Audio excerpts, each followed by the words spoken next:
Bhojpuri industry की famous tattoo girl यानी कि सौम्या पोखरेल इस वक्त भोजपुरी इंडस्ट्री में बहुत ही विवाद का कारण बनी हुई है। हालांकि जब ये शुरू में आई थी तो उस वक्त भी विवाद का कारण बनी हुई थी, लेकिन उस वक्त कारण कुछ और था और इस वक्त कारण कुछ और है ना। तो इस पे सारे यूट्यूबर लोग अपना अपना राय प्रतिक्रिया दे रहे हैं। कुछ लोग इसके सपोर्ट में वीडियो बना रहे हैं तो कुछ लोग इसके विरोध में बना रहे हैं। तो मैंने भी सोचा कि चलो मैं भी अपना कुछ जो भी मेरे समझ है इसके बारे में रख ही देता हूँ। तो हमने भी अपना इसके बारे में कुछ राय विचार रखने के लिए सोचा है, लेकिन उससे पहले आपसे एक रिक्वेस्ट है कि अगर आप हमारे चैनल पर नए हैं तो चैनल को सब्सक्राइब जरूर कर दीजिए, क्योंकि लेटेस्ट अपडेट आपको सबसे पहले मिलेगा। और हाँ, अगर आपको मन में कोई भी सवाल मुझसे पूछना है तो आप हमें इंस्टाग्राम पर फॉलो कर लीजिए, आप डायरेक्ट मैसेज कर सकते हैं और आपका भाई जवाब देने के लिए तैयार है। तो चलिए वीडियो को शुरू करते हैं। सबसे पहले आप एक वीडियो को देखिए। कौन है पवन सिंह? नहीं जानते? जरूरी है जानना। चलो भाई देखो अब मैं क्या करता हूँ। पवन सर के लिए स्पेशल में गा रही हूँ। काहे खिसे आइल बड़ जान ले बुका हो, बोला हमर सुगनी हई परान ले बुका हो। देख लिए।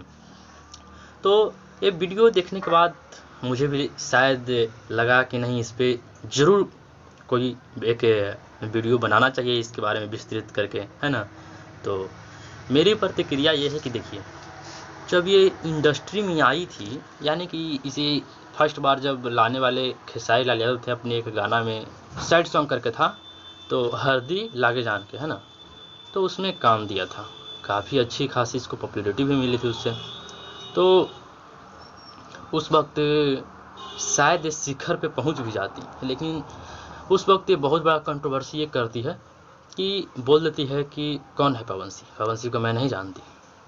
तो पवन सिंह के सारे फैंस को या फिर भोजपुरी इंडस्ट्री के मतलब ऑडियंस को ये बुरा लगता है कि भाई पवन सिंह से तुमको दुश्मनी है, ये है वो है फलान ढगन है, कुछ भी है बोलो।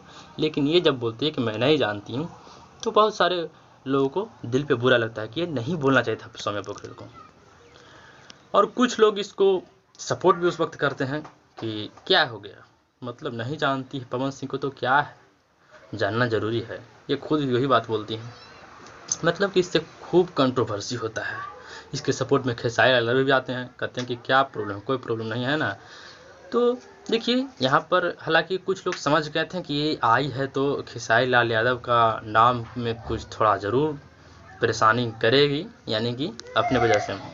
और खेसारी लाल यादव भी इसको बहुत ज़्यादा सपोर्ट कर देते हैं उस वक्त, जितना कि मतलब कि, और इसे भी लगता है कि शायद हम अब एक अच्छी खासी एक्ट्रेस के तौर पे स्थापित हो गए इस इंडस्ट्री में। खेसारी लाल यादव भरी स्टेज से इसे अनाउंस कर देते हैं कि इसके साथ एक फिल्म और गाना करूंगा, जो कि गाना करते भी हैं और फिल्म नहीं करते हैं। ऐसा देखिए, फिल्म कोई मजाक हंसी वाली बात नहीं है, उसका एक स्क्रिप्ट होता है, हर कुछ तैयार होता है, उसके बाद किसी एक्टर या एक्ट्रेस को उसमें काम दिया जाता है। तो जब इसको फिल्म में काम नहीं मिला तो शायद बेचारी को लगता है कि अब मुझे किसी दूसरे एक्टर के साथ काम करना होगा। शायद ये करती भी है, बहुत सारे सिंगर एक्टर के पास जाती है, उसके साथ गाना गाती है ना, डांस करती है, लेकिन उससे कोई प्रॉब्लम नहीं होती है।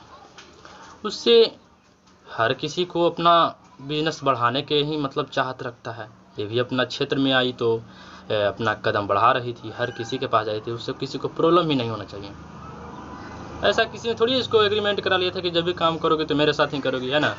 काम कर रही थी, लेकिन प्रॉब्लम उस वक्त होती है जब पवन सिंह के एक छोटे भाई हैं, जो कि मैं नहीं मानता, वो खुद कहते हैं और लोग भी कहते हैं, क्योंकि पवन सिंह 3 भाई हैं और 3 भाई में सबसे छोटे पवन सिंह खुद हैं, लेकिन ऋतिक सिंह बोलते हैं, अलग से जोड़ते हैं कि हम पवन सिंह के भाई हैं। तो चलिए मान लेते हैं कि पवन सिंह के छोटे भाई हैं, उनके गाने में जा कर के ये एक्ट्रेस के तौर पर काम करती हैं, वहाँ भी कोई प्रॉब्लम नहीं है। प्रॉब्लम इस बात से होती है कि उस गाना में खेसारी लाल यादव को खास कर टारगेट किया जाता है, उस गाना में जाकर के काम करती है।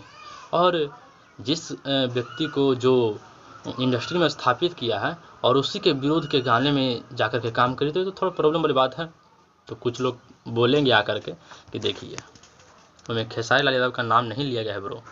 तो देखिए, नाम नहीं लिया है ब्रो, लेकिन फिर भी प्रॉब्लम इस बात का है कि देखिए, अगर कोई गाता है सिंगर गाना कि पियकवा करके या फिर पियकड़ा करके, तो बोलिएगा कि इसमें तो पवन सिंह का नाम नहीं लिया गया है, तो देखिए, है ना, प्रॉब्लम तो हो जाएगा। या फिर आप याद कीजिए कि जब पवन सिंह स्टेज पर से बोले थे कि हम केहू के हयो न समझेला, उसके बाद टुनटुन यादव एक गाना गाए थे कि तोरा लेखा बदमाश के मुआदी खेसरिया धास के, उसमें भी पवन सिंह का नाम नहीं था, लेकिन पवन सिंह के फैंस को बहुत बुरा लगा था, है ना, बहुत ज़्यादा बुरा लगा था।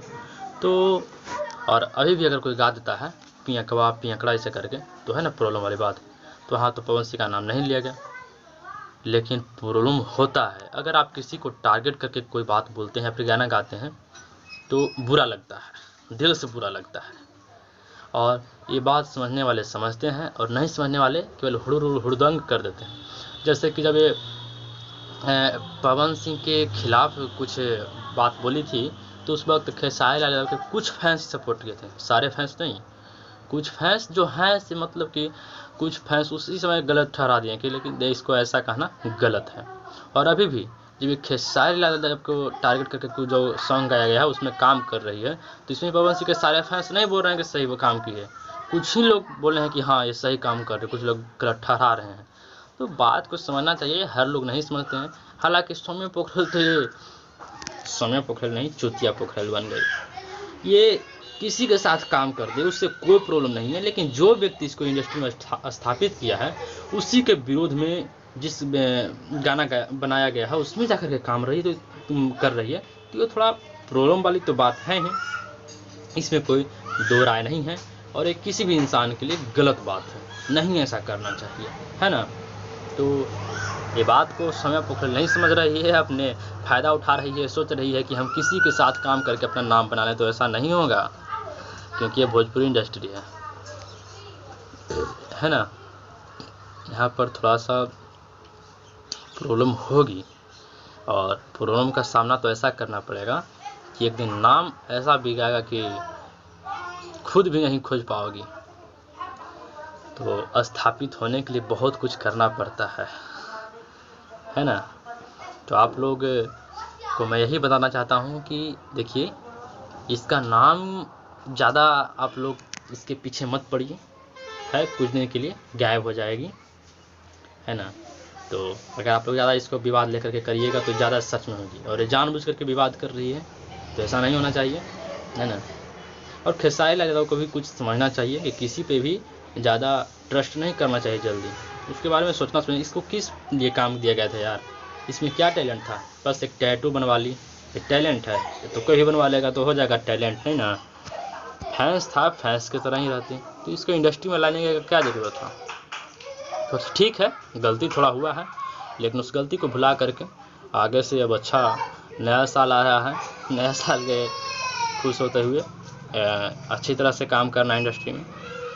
आपको मेरी इन्फॉर्मेशन सही लगी हो तो वीडियो को लाइक कर दीजिएगा, और एक बार फिर से रिक्वेस्ट है कि अगर आप हमारे चैनल पर नए हैं तो चैनल को सब्सक्राइब कर दीजिए।